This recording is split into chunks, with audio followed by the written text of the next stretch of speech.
السلام عليكم ورحمة الله وبركاته. الحمد لله الحمد لله الذي نحمده ونستعينه ونستغفره ونؤمن به ونتوكل عليه أما بعد. அன்பிற்குரிய அல்லாஹ்வின் நல்லடியார்களே, அன்பு சகோதரர்களே, நாம் தொடர்ச்சியாக பார்த்து வரக்கூடிய துஆக்களினுடைய திக்ருகளினுடைய தொகுப்பில் இன்று நாம் பார்க்க இருக்கின்ற விடயம் என்னவென்றால், லுஹாவுடைய நேரம். நம் லுஹாவுடைய தொழுகையை தொழுதுவிட்டு இந்த திக்ரை, இந்த தஸ்பீகை அதிகமாக ஓதுவோம். அல்லாஹ்வினுடைய உதவியை பெற்றுத்தரக்கூடிய தஸ்பீக், அதிகமான நன்மைகளை பெற்றுத்தரக்கூடிய மிகவும் சிறந்த ஒரு தஸ்பீகை தான் நாம் இன்றைய வீடியோவில் பார்க்க இருக்கின்றோம். அன்பார்ந்தவர்களே, அல்லாஹ்வின் நல்லடியார்களே, நாம் கண்ணியமான ரமலானினுடைய மாதத்திலே இருந்து கொண்டிருக்கின்றோம்.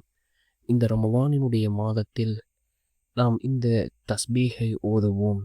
ரமலானினுடைய மாதம் இது சிறந்த ஒரு மாதம். துஆக்கள் கபூலாகக்கூடிய நேரங்கள் இந்த ரமலானினுடைய மாதத்திலே 2 நேரங்கள் இருக்கின்றது.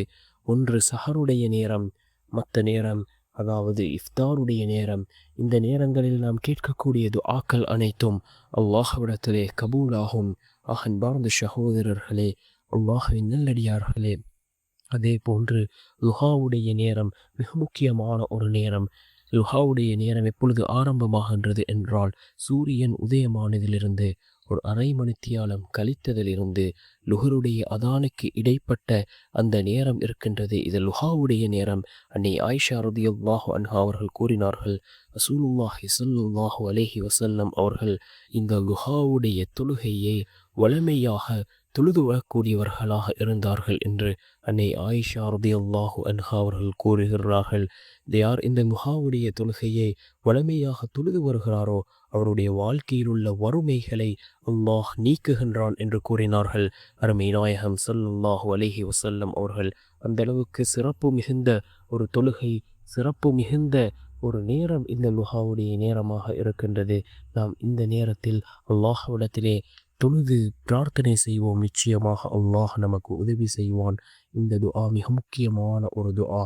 சுப்ஹானல்லாஹி வல்ஹம்துலில்லாஹ், சுப்ஹானல்லாஹி வல்ஹம்துலில்லாஹ், அல்லாஹ் தூயவன், எல்லா புகழும் அவனுக்கே உரியது என்ற இந்த வார்த்தை இருக்கின்றதே, வானங்கள் மற்றும் பூமிக்கிடையே உள்ள இடத்தை நிரப்பக்கூடிய அளவுக்கு அபரிமிதமான நன்மைகளை கொண்டதாகும் என்று ரசூலுல்லாஹி ஸல்லல்லாஹு அலைஹி வஸல்லம் அவர்கள் கூறிய ஹதீஸ் முஸ்லிம் என்கின்ற நபிமொழி தொகுப்பு நூலிலே 381வது ஹதீஸாக இந்த ஹதீஸ் பதிவு செய்யப்பட்டிருக்கின்றது.